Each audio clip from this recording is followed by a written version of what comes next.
And we are back, Warp and Woof Radio, RadioNext.tv at the Cool Groove site. We come to you every Wednesday from 11 to 11:50, introducing you to Christians who are doing good around Indianapolis based on our tagline from Titus 3, 1, 8, and 14, do good, do good, do good.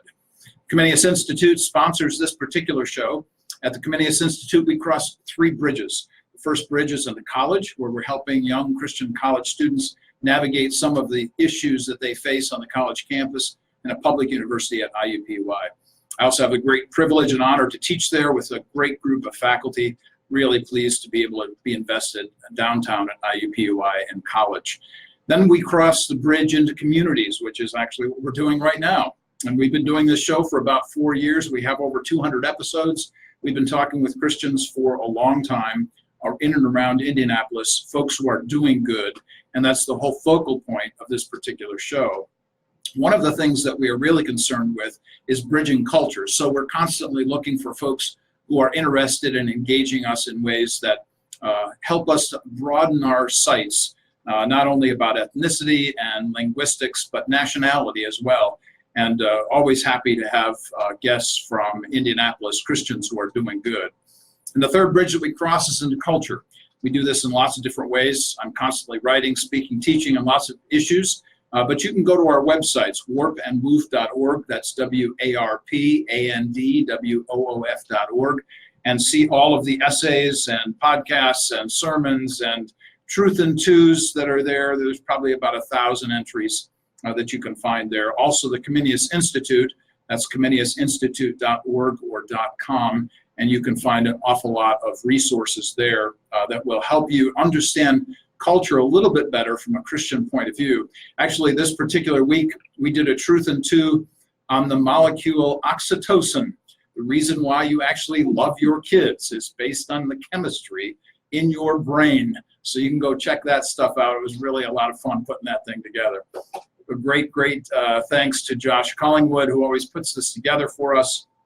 Polly Riddell, behind the scenes, also helping us with connections around Indianapolis. And of course, my great friend, producer, and twin, H.B. Bell, sitting across from us over here, taking care of things in the studio. But today, we are really happy to have somebody here from Indianapolis who is doing good, David Bell from Circle City Fellows. This is a brand new organization, just started recently, and we want to give David all this time today to help explain what is going on with Circle City Fellows. It's a fantastic not-for-profit organization. We're looking forward to hearing all about it.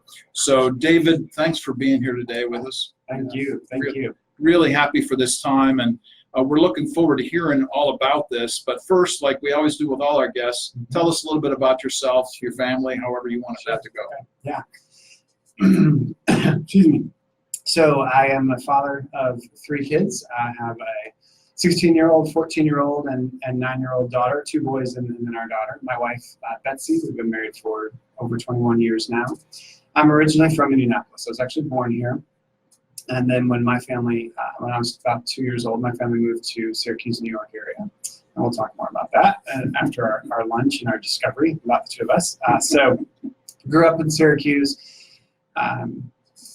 Syracuse is a place that I would not have expected would have attachment for me, just because it's a city that has been through some challenging times, but different changes in what they've experienced, auto industry in the last few years, and yet it truly was home and a place that I loved. Still attached to the Syracuse Orange and sports teams and go Orange, growing up and all that.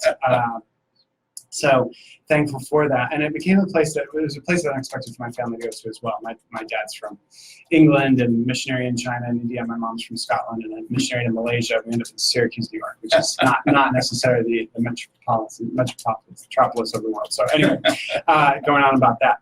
So I grew up there through high school. I came back here to Indiana to go to Taylor University, did my undergrad at Taylor, and loved my 4 years there. It was just an amazing experience to be in that place and space. Took a year off afterwards. I did my Master of Divinity degree down at Samford University at Beeson Divinity School. And at that point in my life, I expected primarily to go into ministry and do ministry within the church context. My father had been a missionary and pastor, as well as then eventually doing Christian radio in Syracuse and some other places in the world. And while I was at Taylor, had a sense of God's call to do ministry in the church in that way as a pastor as well, following, I guess you could say, in his footsteps. And so seminary was a part of that journey. Had an interesting experience with a professor in college. I'm sure much like you, with students every once in a while have pivotal conversations. I had a pivotal conversation with a professor in seminary who said, I think you should think about teaching. I think you should think about maybe going and getting your doctorate. And so, long story short, we ended up actually moving to Charlotte, North Carolina, Betsy and I, to teach in a Christian school. And part of that was because I wanted to see if teaching was something I wanted to do and something that I would enjoy. I also went there because at that point I was feeling a draw to work with college students and engage in ministry with college students. Seniors in high school were close enough, so that's what we moved to. So I did middle school ministry through seminary, and then high school ministry there, then in Charlotte. And then in 2004, I moved to Indianapolis to go on staff at Grace Church, based out of Noblesville. And I was the young adults pastor there, starting a college ministry, and then young adult ministry as well. We had a ministry that focused for about 11 years on 18 to 25-year-olds. And so I set that up and saying, even from a bio standpoint, because what I've realized recently, even with Circle City Fellows, is I have spent my ministry life primarily focused on millennials, following them from junior high into high school, into college, into young adulthood, and now in what I lead with Circle City Fellows as the executive director, being an organization for young adults 25 to 39, millennials. It would be interesting to see as we watch, talk about culture, the cultural changes of millennials to Generation Z, what the differences are. And even for myself, what some of the experience will be as we start to get young adults who are the tip of the spear of Gen Z, and sometimes called the last generation, right? Like people talking about them in different ways. Right. And is the whole idea of generation changing and not going to have the length of time that it did because the changes in the world are so fast. And so anyway, I'm intrigued by that. And I know you are thinking about culture, as we've talked about. So 14 years then on staff at Grace, and then in the last year and a half, transitioned from there, and on that journey discerned that this is what I'm supposed to do, to start this organization, Circle City Fellows. This is a great background to you. It really helps people, I think, flesh out a little bit better about why you did what you did, where you've come from, all of those good things. I have to ask this one question before we get into other things, and that is, how long did you teach in Christian school? 5 years. 5 years? Taught Bible to seniors. I ended up teaching sophomores as well, but my senior course was your somewhat typical Christian school apologetic, especially for the first 2.5 to 3 years. The last 2 years or so, I went through some shifts in my own thinking and approach to culture, and that started to affect my classroom experience with them. Okay. Yeah, I asked because Robin and I have committed so many years to Christian school education. So I grew up in a Christian school, 1st through 12th grade. Yeah. So it's been my background. So let's, we can talk about this a little bit more if you'd like, but I know that my mom in Denver is listening, and we've had this discussion already over lunch. Yes. But the whole issue of the WMHR radio station that was on constantly in our home, and my mom, just lived by your father's accent, Yes. So we just have to say a word about Yes. that. And, Yes, hey, Mom. Yeah. I'm thankful to know that was a blessing to your mom. And what's interesting for me that very much connects from that to even today is the fact that what God gave my dad when he moved to Syracuse was Jeremiah 29's vision of seeking the welfare and the prosperity of the city. Good for him. And seeing that vision being expressed through the radio station, because the radio station, through radio, you cover such distance. And so MHR ended up not only broadcasting around Syracuse, but Rochester and all the way up to Kingston, Ontario, and other places. But his heart was particularly for Syracuse because God had basically put it before him to say, this is what I'm putting before you. And so now seek this blessing through the ministry of the station. And so he was a person who looked then like you are doing here, of reflecting on who are people that are doing good in the city, contributing in the city. His same vision of looking for where is that happening in the city. And for him, that included also looking even outside the church for where was the good that was happening, that God's work would extend beyond the people of God at times, oftentimes. And even then, how could that be a conduit for people who maybe didn't identify as Christians or want to be, could see, oh, your good matches with what the church and people of God are meant to be doing. And so I have hearkened back to that legacy, I guess would be accurate, of his experience in Syracuse, very much as I think about this work with Circle City Fellows, because of how that passage plays such a central role in our organization, but it was central for him in that time in Syracuse and the role that he played. So your father's ethos, in that sense of things, his attitude and his mindset, just kind of bled into you. Yes, and my mom's as well. I mean, my parents' background is, as I mentioned in passing, British. My dad, born and raised in England. My mom, born in Malaysia, but raised in Scotland, third generation to missionaries in Kuala Lumpur, Malaysia. My dad went to Tibet before Mao Zedong took over China, and took over Tibet and China with the Red Army. Then he continued in India. I say that to say I grew up not in any of those contexts. I grew up all stateside here, born here and raised here. But my older siblings were overseas, and the ethos, it's a good word for it, the ethos of my family was a global perspective that the place that you are in, where are you finding where God is working, and how are you going to join God in God's work in that place? Because God is always seeking the blessing and welfare and the prosperity of that place.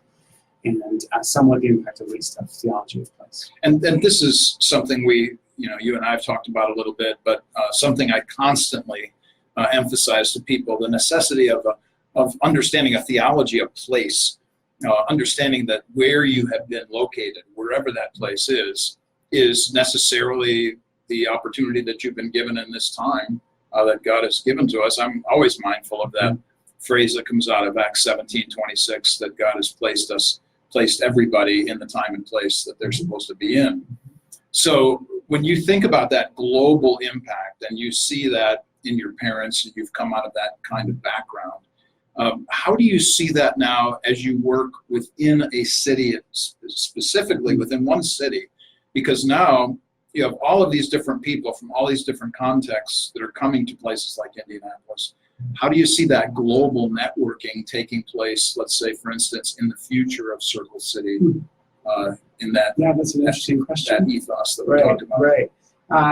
Admittedly, I don't know how much I've thought of it tangibly or very specifically. Certainly the hope would be that our program, as we develop and as we expand in vision around the city, will obviously include those who are of backgrounds internationally in different places, and who are taking their perspective that if this is where I live, this is where I want to be investing myself in place here, I would say, in that way. I think it's an interesting, if I can add to that thought on place. Please do. I was reading one of the chapters for our program and our cohort last night. I was reading a chapter out of a book talking specifically about theology of place, and talking about the idea of the impact where we as human beings even lost some sense of a theology of place by moving from strangers to citizenship. And as citizens, I think citizen is a good word, but the point was, when you're a stranger to a land, you are curious, you ask questions, you try to get to know it. When you become the citizen, in a sense, you almost potentially take on some ownership and become more the one, potentially even you can struggle with then taking the control of it. So I wonder what that looks like for us in theology of place, of being citizens of the kingdom of God, who then are always, which includes obviously earth and God's kingdom coming on earth as it is in heaven, as Jesus prayed. But then also having a mentality that wherever we are, to keep the posture of a stranger in the sense of curiosity to learn what and who is already here. So when you talk about the global impact and reference that global aspect of my family and my parents, what I reflect on also is that my parents took a posture of, how do we get to know that place? how do we understand that place and who is there and who they are and how they live, and be aware to not impose what is in their situation, at least white European context, to say that's also Christian when it's not. Right. In the missionary movement, a la Hudson Taylor, who was a radical because of the way he dressed and the way he changed his hair and the way he sought to understand the place of the Chinese people and embrace it. And that was a very significant influence on my father. And with his perspective going to China, my son is named Hudson after Hudson Taylor for that connection point. So when you ask that question to me with CCF, there is the front answer of just simply, we'd love to see, obviously, an international pool develop as part of the diversity of our cohorts and our fellows. But also, how do we carry that global vision of when you come from a global context, you have to be a stranger to get to know the place as well. And how can we do that well in Indianapolis, where we are located in this place, so we're continually getting to know it. We're curious. We understand what's happening in the story of our city, what wants to happen in the story of our city as citizens of God's kingdom, which is that upside-down kingdom of selflessness and servanthood to the place you're in. So that's the theme I would love to see. So we continue to be strangers at the same time that we're citizens. I think so. I hesitate to, I don't want us to think of ourselves as strangers. I personally don't carry the theology that we're going to be removed from this world and into Sure. Heaven in the clouds type of place. I understand it as a new heavens and new earth being renewed out of this place. So I don't think that as strangers in the sense of this is not our home, we're waiting to get out of here, but more the ethos of the stranger that says, let me learn. Yes, very much so. I think I wonder what that looks like for us. One of the things I've struggled with on a regular basis is actually something that we did on Truth and Two a couple weeks ago, where I posted something entitled American Christian. And I talked with people there about the real struggle that I have as an American Christian, being both an American and a Christian at the same time. And here I've been given these titanic freedoms and these wonderful privileges of living in this magnificent country, the most peaceful, prosperous nation in all of human history, not to sidestep problems that we have. But still, I mean, in human history, there's no place like this. Right. At the same time, then, I recognize the responsibility that I may yet have in the future to be persecuted. And we see some soft persecution taking place on a regular basis anyway. But I view this as this tension that I hold. And I even think about Paul in Acts 21, where he's just before the whip is raised, he says to the centurion, oh, by the way, I'm a citizen of Rome, that whole thing really kind of explodes there in Acts 21. So I think this is not something to be taken lightly, and really, to flip it over, it's something to be taken quite seriously. And the questioning that goes on, frankly, I have to say to you is, I thank you for the questioning and the processing, because the questioning leads us to the curiosity, and it suggests that there's a humility invested within all of this. Yeah, hopefully so. And I think that's what even comes back to that tension: American Christian citizen as a Christian, a follower of Jesus of the kingdom, and quote unquote stranger to America in the sense of let me continue to be curious, and that is the tension that's there. That even leads to why soft or in other places, Chinese Christians and other countries where the persecution's hard persecution, it's still citizen, stranger, and because I'm a stranger in a sense, because even in my curiosity, that means my ownership still is citizen of the kingdom, and therefore I may experience this. Yeah. Being willing. And this is something obviously that you're investing in terms of time and resources and reading within the cohort itself, and that's something I'd really like to spend the second segment of our time together on, because we want to get into what is the process by which you're going through and all those kinds of things within Circle City Fellows. So we're going to be taking a one-song musical break, but when we come back, we're going to continue in our second segment with David Bell, and we're going to continue discussing about Circle City Fellows and the necessity of helping young millennials on the cusp of Generation Z, 25 to 39-year-olds, helping them to understand even better what it means to live as a Christian in the context of their vocation. You're listening to Warp and Woof Radio, RadioNext.tv at the Cool Groove site. One song break. We'll be right back. So while the song plays, we're still Facebook Live. I just tell everybody that. Yeah, Yeah. that's good. This is really, oh, thank you for this. Their numbers and emails on the back. Excellent, thanks for that. This is really, so I have to say that this is an easy conversation to have, not just because we've already had conversations, but because, you know, the fluidity of thought that goes between people kind of becomes obvious in a few moments, you know. So let's, outside of anything that you want to bring forward, I really would like to think about what is the process that you're taking these folks through. Sure. Oh, yeah.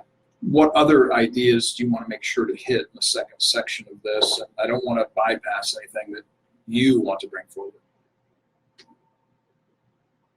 I would say that because with what you just said, because of talking through the process, I think we will hit everything. Well, the way I describe it, and we may have at lunch that day, but in certain contexts, is those concentric circles of you within God's mission through your workplace into the city, and those aspects that really enable us to touch on pretty much everything. Okay. Who we are. So I like that. Using that word process is helpful. Process, okay, good.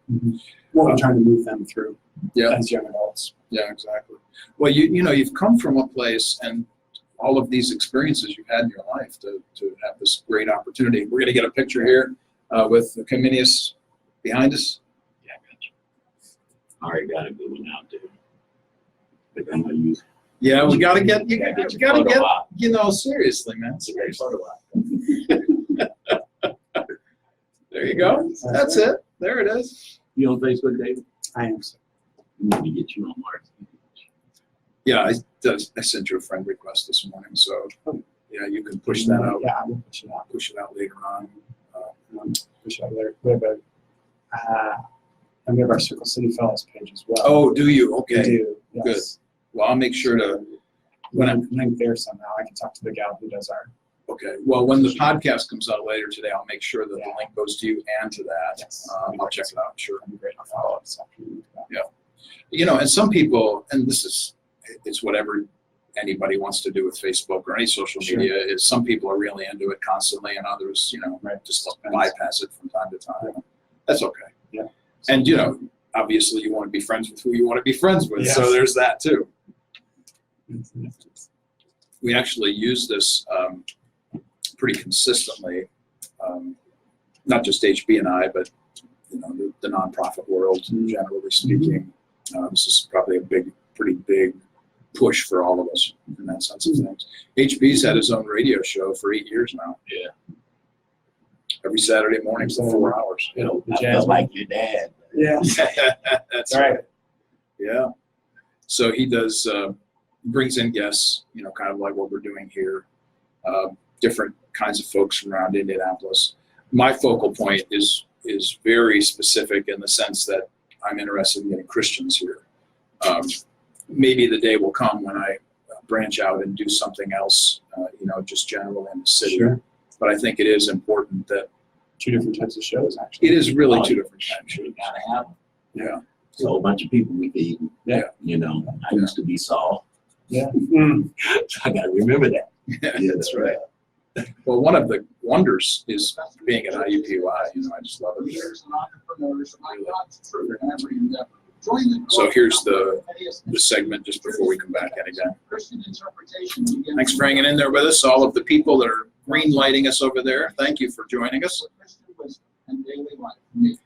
And we're back again, Warp and Woof Radio, RadioNext.tv at the Cool Groove site every Wednesday from 11 to 11:50.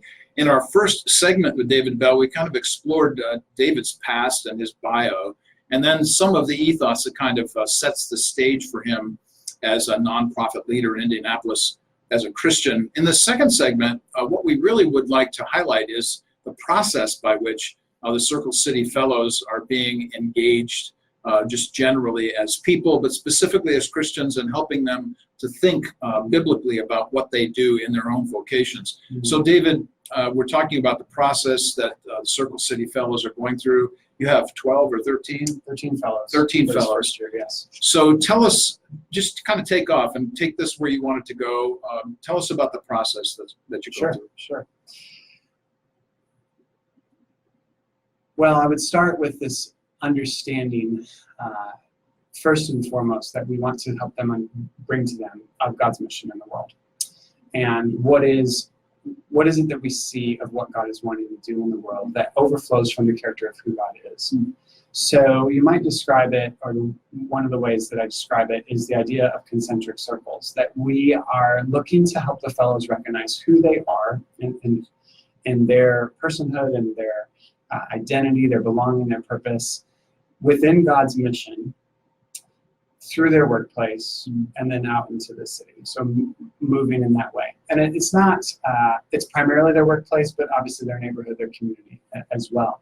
But it begins with their story. Who are you? What's the sense of your calling in life? And do you see what you do as actual ministry? So as we were preparing to launch CCF over the last years, doing the work, the preparations to recruit our first class and determine the way we would go about this program and such, one of the key ideas that came forward was just this reality of how clearly the people of God in the church don't see their work as ministry. Yes. It's not just the separation of Sundays, one part of my life, and then 6 days other. I would even say it's a little less maybe that compartmentalization. It's more the ranking: missionary, pastor, everybody else. That's ironically, we were reading a piece from John Stott 2 weeks ago, and he just named it exactly that: missionary, pastors, and priests, and then everybody else. And there was a survey done a number of years ago that indicated about 80% of people would say, "Oh, my pastor and priest's work is way more important than mine." Mm-hmm. Well, let's pause and just think about that. That means, okay, so 4 out of 5 people acknowledge and see that their pastor and priest's work is more important than theirs. Their pastor and priest's work is very important, certainly. I served as a pastor for 14 years in various capacities in the church. But what that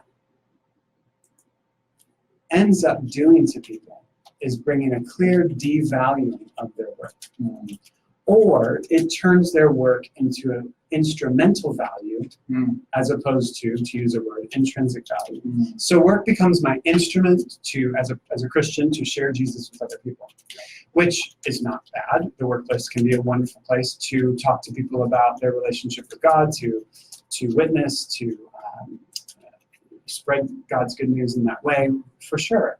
But if that's all you see your work as, we're missing a theology of work within God's mission. I'll just be a bobblehead doll. Yeah, that says this actually has value in and of itself. And so we start with their story. Who are you? What is God's story of God's mission? And do we understand that well of what God is wanting them to do in the world? And then moving through to, now out of that, what's the theology of work? And then eventually into how do we then bless the city in this way? We just like logistically have this cohort group that meets for 2 hours every week. They're reading material right now in this theme of the biblical story of God's mission. Then they'll move into discerning their own calling and understanding of their calling within God's mission. Excuse me. Then in winter, we'll move into a sense of Christianity and culture. How do we then carry that into the culture as Christians, reading different authors and different pieces, and carrying that into the culture then through our workplace with the theology of work piece. So our 2-hour cohorts, the retreats that we do, they're very much focused on these first concentric circles of God's mission through your workplace. We then have 6 Saturday forums that we do. We did our first one in October that tell the story of Indianapolis. So 6 Saturdays that are articulating what is the past, present, and future history in all its forms of this city. Because we are on mission with God through our workplace, but in the city, to bless the city, to seek the welfare and the prosperity of the city. I'll come back to those Saturdays here in a few moments. What I'm watching already, as we walked in, you asked me how's it going in these first weeks. We are 7 weeks in, 8 weeks in, and my response to people when they ask, how has it been so far in this first experience, is quickly, it's exceeding my expectations and hopes. I knew that we were going to have a program where we would be reading material that would link together, but I didn't know how strongly it would link together, how integrated the conversations would be. I knew that the material would have implications for them as fellows, I didn't know how quickly they would start to see those implications and how they would start taking them in. Good. I knew that they would build a sense of community where they would start to feel some freedom to ask each other questions. I didn't quite expect that within basically 2 weeks we'd go from this is what I'm seeing about my own workplace to the following week, person to my right, gently asking in a good challenging way, person over to my left, well, can you look at your workplace in this way and what you're actually doing, that maybe the actual product of what you're doing in your workplace might be something that could be developed to push back the forces of darkness and let the kingdom come more fully into your workplace. I didn't expect that to happen so fast. But that's the kind of conversations that are happening. We haven't arrived. None of us in the cohort have arrived in any way. But the conversations are quickly moving to these implications. How does what I'm reading actually change the way I view my work? So I have to interrupt Yes. and ask this question because it really does kind of go back to some of your bio, and I wanted to just kind of recap that just quickly. In the first segment, David told us a little bit about his background. Part of the background that David brings to this is that he was a high school teacher in a Christian setting, also a pastor for a number of years in a church here in Indianapolis. Do you see now within this cohort the maturation level at a different level, and is that the reason why? Is it simply an issue of these people are more mature in every way than maybe the people I've worked with in the past? Or is this just kind of a special group? How would you see that now? I would say two things. One is they particularly hit on what's most important to us about a fellow, which is that you're teachable, humble, and faithful. There you go. You'll be committed. You'll do the reading. You come in with a teachable spirit, and you come in with a humble, even dependent posture, saying, I'm dependent to learn from other people in this context. It's very much an experience that I'm not trying to lead and be the teacher. I'm a facilitator of conversation. In fact, next year I won't be the facilitator. Our vision is to have fellows who then as alums come back and facilitate the next group of fellows. So truly it's peer learning. Yeah. And I'll be involved in visiting different cohorts and connecting with the fellows still, but it's not, we don't want an expertise model. That's not the goal. So that faithful, teachable, humble posture that they all walk in with is part one. Part two is that we're just having the conversation. So I would say that the issue is less about their unique, they're great people, but I've had the privilege of working with a lot of unbelievable people with my internships and residencies that I've led in the past in the church, and just young adults that I've loved and taught back to high schoolers, even high schoolers and junior hires who were great. So they fit in that stream with who they are. It's that we're actually having the conversation.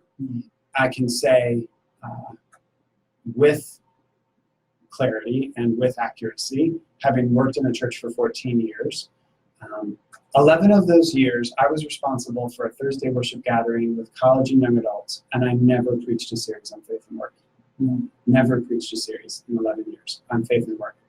I was on the weekend preaching team for our church for 10 of the years I was on staff. I may be corrected by somebody. I cannot remember in the 14 years that I was there, let alone the 10 that I preached, and I was preaching in various series on the weekend. We never did a series on faith and work. Wow. Now, that is, that's just not having the conversation. Right. And churches don't have the conversation. So I'm sitting with pastors of churches who we're seeking to partner with. So we very much want to be a parachurch ministry where we are a complement. What parachurch ministries are meant to be. They're meant to be a complement to the church. They're not meant to be competition to the church, to help do what churches would like to do, but from resources or size or finances or other, they can't quite get that focus the way they'd like to. And I sat with a local pastor who has a heart for faith and work, has a vision for this being important, and wants this to be in his congregation and in conversation, has been thinking about it for a long time, planted the church that he leads a number of years ago, and openly just said, I've never gotten to it to actually really preach about it and do anything specific with it, even though it's on my heart. I commend him because it's on his heart, and I empathize with him because when you're pastoring a congregation, you have so many things that come to you that you either, in your preaching, you either respond with felt need, this is what I sense the congregation needs, or you're preaching through a lectionary, which isn't going to give you a series on faith and work, Right. or you're preaching expositionally through scripture, And the reality is, if you're preaching through a book of the Bible, you're never going to have a book that's just going to be on faith and work. It's just the nature of it, even though it's laid in well within the Bible to Right. preach about faith in the workplace, faith in your vocation in this way. So I'm glad you asked that question because it's such an important point. And I would say to our listeners, I hope that I would be, your experience would be different than what I'm saying here, and that your pastor has preached on faith and work, or at least on one sermon where you've heard that a message that's told you your work is valuable to God because God worked. Pre-rebellion and fall of Genesis 3, God worked. Yeah. And so for God, there is no separation really of ministry. As followers of Jesus, it's all ministry as we align it with God's mission and purposes in the world. And this group of fellows, the reason I think the implication is coming is because it resonates as truth. Yes. And we're having the conversation. About 6 years ago, I did a series at my church entitled Vocation is Ministry. So whatever it is that Yes, there it goes. It's been preached. Good. Yeah. So this is really, near and dear to me, and I'm absolutely foursquare right there with you. I think this is a powerful implication for all of us. And, quite frankly, it strikes me that we have all of a discussion. Let's say you're in an evangelical church of some kind, and we have missionaries, and we have them up on bulletin boards, and, we bring them in to speak and so on. I think every week we ought to have, like a 3-minute testimonial from the medical community and from the education community and from the business community, and because everybody's a missionary in that sense of things. It's ministry in that way. One experience we had in one of our worship services at the church that I do celebrate greatly is I can't remember what we were working through from a preaching standpoint, but we ended up coming to the month of August, bringing all of our educators on stage and praying over them and commissioning them into their new year and commissioning them as ministers in this way.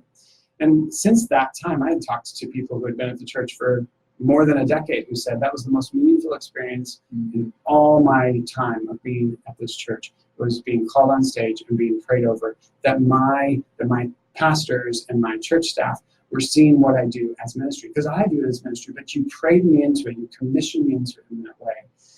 And then a few months later, we did the same thing with civic and government leaders, and I think it was the month of November. And it didn't gain the traction that some of us had hoped, and to be able to do more. But it is that. It's like that, that testimony of where am I seeing God to the workplace, but also helping people to recognize it may include that through the workplace, a door was opened for you to share your faith with somebody and really talk about how that person, you wanted to see them come to know Jesus. It might include a story of working with somebody and having them come to you out of the blue saying, hey, will you pray with me? And those are great stories. But it also should include, my faith made me think about the product I'm making and how this product either contributes to the kingdom of God or actually is exploitive in some way of something in people that's actually a concern.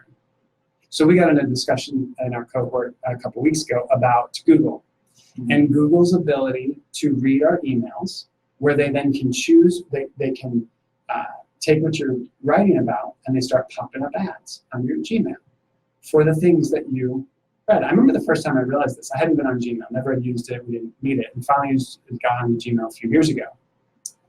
And I'm like, how do I keep getting ads about sports stuff and basketball and different things that I had been emailing with people about, like fantasy football, stuff like that? Like, how?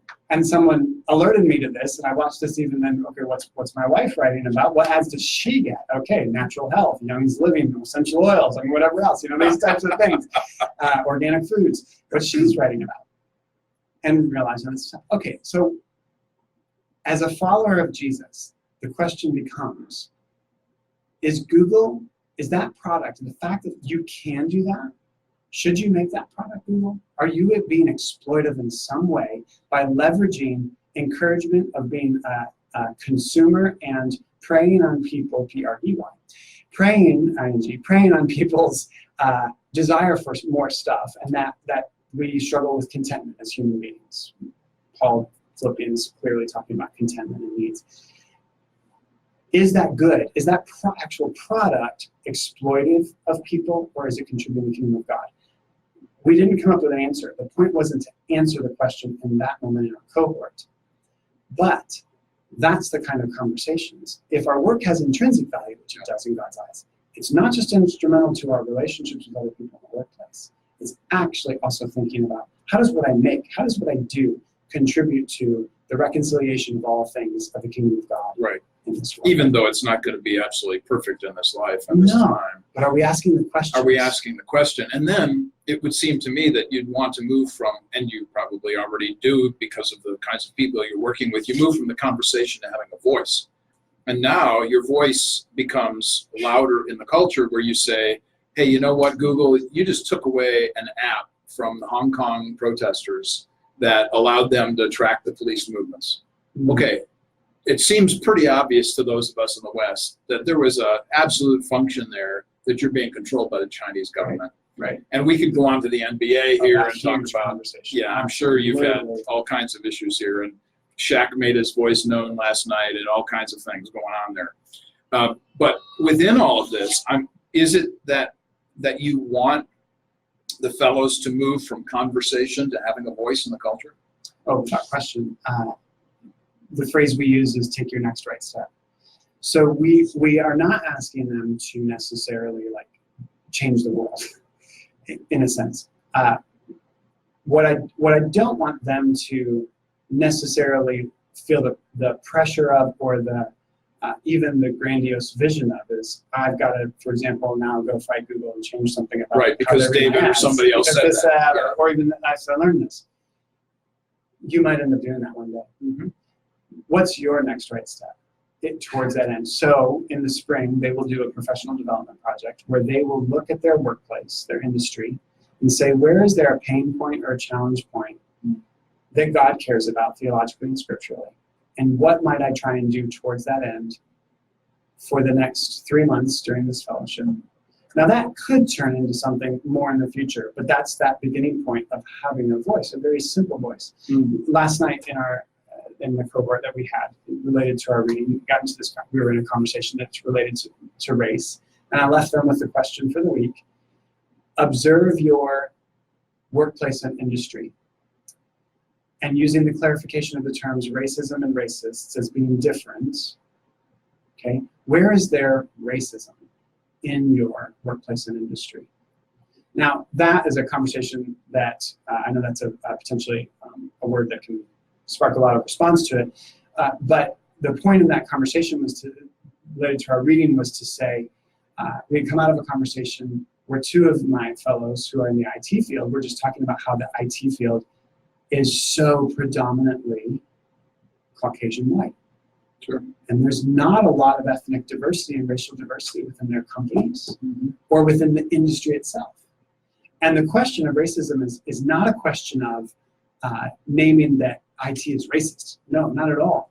Is there just even implicit, unconscious impact where this is a field that maybe going all the way back to education, which might go back to zip code, that this is a field that doesn't have a lot of diversity to it. And so I don't know if one of these two will end up with a project that goes towards challenging that. Again, the issue there is not necessarily to render a judgment. There may be a judgment to make. This is right, this is wrong, this is just or unjust.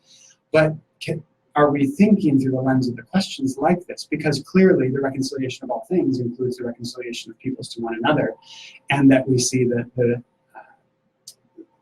that integration within life all throughout, including the workplace. So these are the types of things we want them to, yes, have a voice in the culture, but their culture of where they work, where they live, and as that broadens for them, it broadens.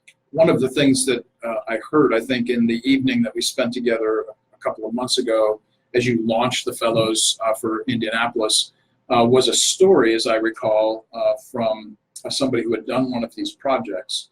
And the story basically was about how they had done something with some kind of time off, as I recall. Yes, it had to do with grieving and bereavement. Yes. Yeah, and so so this comes from a story out of Denver, Colorado, and this Thank you, program, yes. program in Denver that we've connected to learn from. And their leader was sharing this story with me about a young man in his project over his 3 months. He, out of his own story and out of his own situation, just learning of the challenges for bereavement when you go through grief in the workplace. I believe you've had Liesl Mertis, who has talked about Handle with Care, and she's been with you. And really in this exact theme, how do you deal with that in the workplace? His 3-month project, long story short, eventually led to the corporate office nationally changing their bereavement policy. Nice. He didn't necessarily intend that. He just wanted to take a step towards this. Seems like there should be some other things related to bereavement in our company that maybe there could be different. I think God cares about that. Let me see what could be done different. Yeah. It ended up going farther, but his voice contributed in that way beyond that he would have ever probably thought. One of the things I have PhD students do is read the narrative of Frederick Douglass, and I ask them one question. I say to them, when you read this text and then you come to the question, what will your children say to you 20 years from now when they say to you, how come you didn't say anything about this? And so one of the things that I think is important for the Circle City Fellows, any kind of group like this, is that you're actually organized around this whole concept that we're really thinking about the future and we care about the place that we live and so on. That's really huge. Very much so. And to that end, the place that we live, we have created this story arc for our Saturdays where we think about this story of Indianapolis. Now tell us quickly about those Saturdays. Yeah, so the first one we did learning the history, past, present, future. We focused in on as a case study transit. Of course, the red line is new for us here in Indy and a big deal in conversation. So we had a representative from Metropolitan Planning Organization, as well as another woman who had been very involved in that. And our moderator for the day was involved 10 years ago with the development of the Red Line. We also had a historian, gentleman who's writing a book, History of Indianapolis, based on the names of streets, parks, and schools. And he uses maps to kind of tell the story of Indianapolis. So we had a great day just reflecting on just different aspects of the story of Indy and learning and understanding, this neighborhood on this side of town used to be connected as a thriving neighborhood to the railroad. When the railroad went away, nothing replaced the neighborhood to thrive. So the neighborhood still to this day, over 100 years later, struggles with its economic issues because it had nothing to replace what was providing that. The affluence of Indianapolis went north because the south side of the city was industrial and the stockyards, and nobody was really living there. And when people did come into money, they didn't go south because you wouldn't go down there because that's industrial and stockyard and that's working. So they moved north. And so hence when you look at Williams Creek and Meridian Kessler and these areas, why are they the way they are? Because that's how they were in the 1800s when the movement went north. And just this history, and it's understanding our place in Indianapolis, Unigov with Mayor Lugar and eventual Senator Lugar, and what that did for the city. We want them to know that story, that history. Here then in November, we'll look at diversity as key to perspective. How do we see this story of Indianapolis? How do we understand diversity within that? December will be on healthcare, comprehensive healthcare. February, education. March will be economic development. And then April will be focused on the great places. So the 2020-2021 bicentennial celebration of Indianapolis, 200-year celebration, focusing on these great places that are being, the neighborhoods being developed right now. And looking at those. And our two questions for our fellows are, what makes a thriving city? So in each of these Saturdays, what makes a thriving city? Well, we believe diversity, and thinking diversely is key to a perspective of a thriving city. We believe understanding healthcare is going to contribute to a thriving city, education, these other things. And then second with that is, what's your next right step to contribute to Indianapolis being a thriving city? That they would be mindful of how they contribute to their workplace, which is going to bless the city, but also the city itself, what's your next right step? And it may be very intentional through the workplace. It might be something else as well. This has been a fantastic discussion with David Bell. We're going to archive all of this on Facebook Live as well as on our podcast later on. Look for that. I'll push it out later on this evening. Thank you for all of you who have been tuning in here today. I see all of these green lines on Facebook Live. Grateful for all of you listening. And for later on when the podcast comes out, tell your friends and neighbors to talk about Circle City Fellows and David Bell. Thanks again, David, for being here today. Thank you so much for having me. And you've been listening to Warp and Woof Radio, RadioNext.tv at the Cool Groove site. We come to you every Wednesday from 11 to 11:50, and next week we have an unusual and special guest from New York City who'll be joining us through the airwaves. We'll be talking about the concept of Halloween next week. You won't want to miss that. Thank you so much for being with us here this week. We'll see you again next.